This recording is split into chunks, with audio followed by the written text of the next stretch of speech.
Olá pessoal, tudo bem? Aqui é a Gabriele Hayashi e hoje nós estaremos falando sobre dicas para você estar se preparando para a sua entrevista, para uma bolsa de estudos, para uma oportunidade internacional. Então vamos lá! Bom, pra quem não me conhece, o meu nome é Gabriele Hayashi Santos, eu tenho 23 anos e estou no meio de oportunidades internacionais desde os 15, 16 anos e justamente devido a isso eu já passei por diversas entrevistas. Ao estar passando por diversas entrevistas, eu tive que aprender como estar me preparando para essas entrevistas, para chegar lá já com um senso do que vai acontecer. Então, tendo falado isso, o que eu vou passar de preparo para vocês hoje é um preparo que eu pessoalmente desenvolvi para eu estar indo bem nessas entrevistas ou pelo menos dando o meu melhor nessas entrevistas. Não é uma fórmula secreta, não é a única forma de se fazer, mas é uma forma. Tá bom. Talvez para você que esteja buscando começar agora, não sabe por onde começar, ou para você que quer testar um novo método de preparo. Mas não é a única forma, existem outras formas de preparo. Então vamos lá. Primeiro de tudo, você foi chamado para entrevista. Muito bom, parabéns! Ao ser chamado para entrevista, o primeiro passo seria você estar verificando quando vai ser a sua entrevista ou o cronograma de datas que eles te encaminham. Então, quando eles chamam para entrevista, pode acontecer de eles já te enviarem quando vai ser, ou você aceita para entrevista e eles te mandam basicamente algumas opções de datas e horários e você fala quando vai ser. Então, no segundo caso, você responde ao e-mail, marca a data que é mais conveniente para você, dependendo da sua personalidade. Às vezes você quer ser o primeiro, às vezes você quer ser o último, às vezes você quer ser no meio das datas. Então, o que for melhor para você. No sentido de preparo, vamos supor, se a data mais próxima é uma data daqui 3 dias, eu não sugiro que você escolha essa data, porque eu pessoalmente acredito que talvez seria pouco tempo para se preparar. Mas se a data mais cedo é daqui 2 semanas, aí eu acredito que tudo bem, que é um tempo mais que suficiente para um preparo que seja bom. Então você faz isso aí. Depois que você fizer isso, o segundo passo é você reler absolutamente todos os documentos que você encaminhou. Esses documentos, eles seriam os documentos que foram escritos por você. Então não é para você reler o seu histórico ou o seu diploma, porque assim não faz sentido, mas você vai reler o seu currículo, você vai ler a sua carta de motivação, você vai reler a essay, se for necessário encaminhar alguma, o written work ou project proposal, se for necessário encaminhá-los. Então, todos aqueles documentos que você mesmo ou mesma escreveu para realizar essa candidatura. Dentro desse processo, portanto, você tem o objetivo de reler para refrescar a sua memória do que você falou para eles, do que chamou a atenção, do que foi dito e do que foi levantado dentro das suas cartas. Porque, afinal, se você escreveu algo lá e foi chamado ou chamada para entrevista, quer dizer que algo lá chamou a atenção, né? É verdade.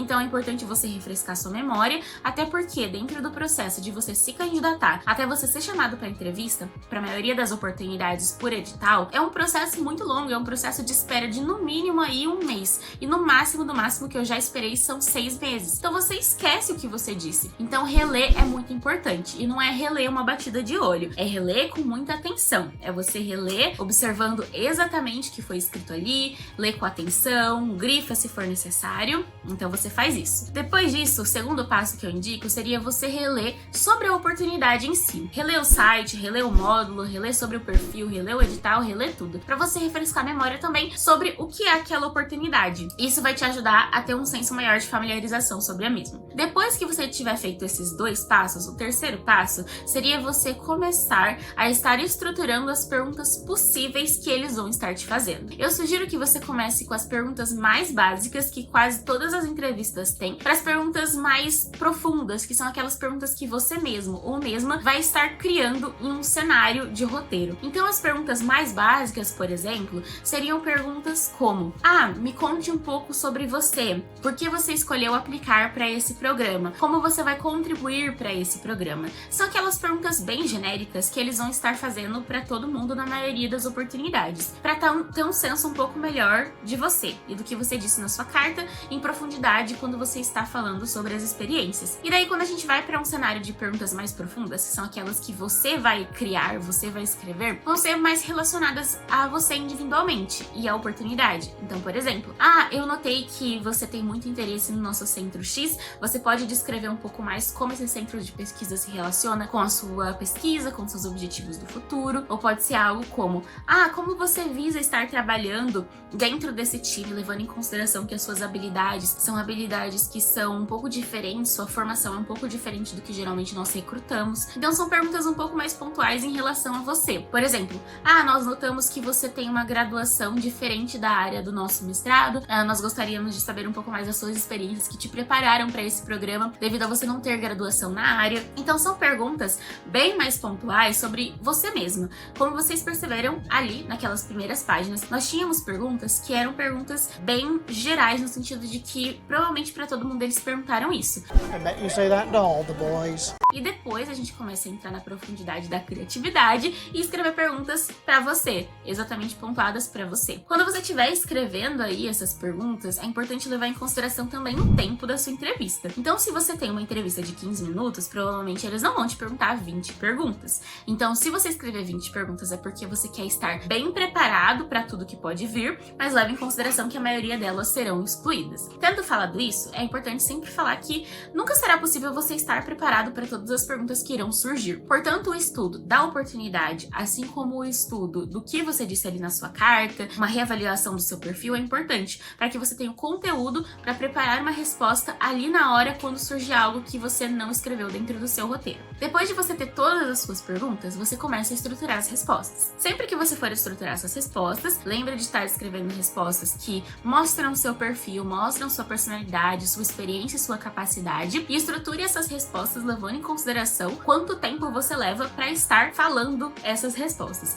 Quando você tá escrevendo lá, às vezes você se empolga, escreve um textão. I guess I got a little carried away, eh? E você precisa talvez cronometrar quanto tempo leva para você falar com calma tudo que você escreveu ali. Se for mais do que, vamos supor, 4 minutos, aí você já precisa encurtar um pouquinho e mudar o seu foco. Então, isso é algo que eu sugiro que você faça também. Depois que você já tiver ali as suas perguntas e as suas respostas, tem um outro passo que eu gosto de fazer, que são as contra-perguntas. O que são contra-perguntas? Quer dizer, eu te pergunto X, você me responde Y, e eu te pergunto sobre Y. Então, vamos supor, eu te pergunto, no que é a sua graduação? E você me fala, minha graduação é em Relações Internacionais. Aí eu viro pra você e falo, interessante, você pode especificar um pouco o que na sua graduação de Relações Internacionais chamou a atenção? Então, é uma pergunta baseada em uma resposta que você deu. Então, quando você está ali estruturando as suas respostas, você vai achar brechas que podem gerar dúvidas no painel. Essas brechas, elas são brechas que não deixam a sua resposta incompleta,